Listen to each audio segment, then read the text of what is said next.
manifestantes entraram na estação C do metrô e estão trancando a estação.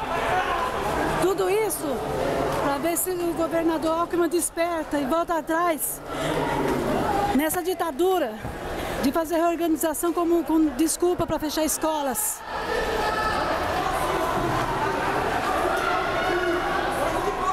Filma aí, ó, o bando de pau no cu.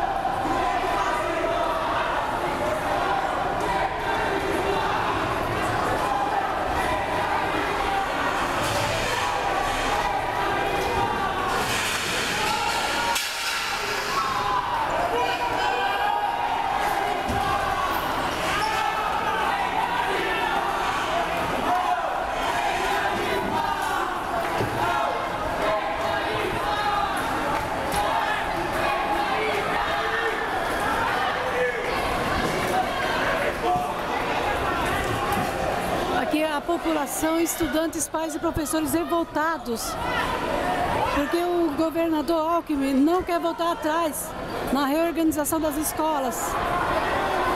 E com isso quer fechar mais de 93 escolas. O governador tem que construir escolas e não fechar.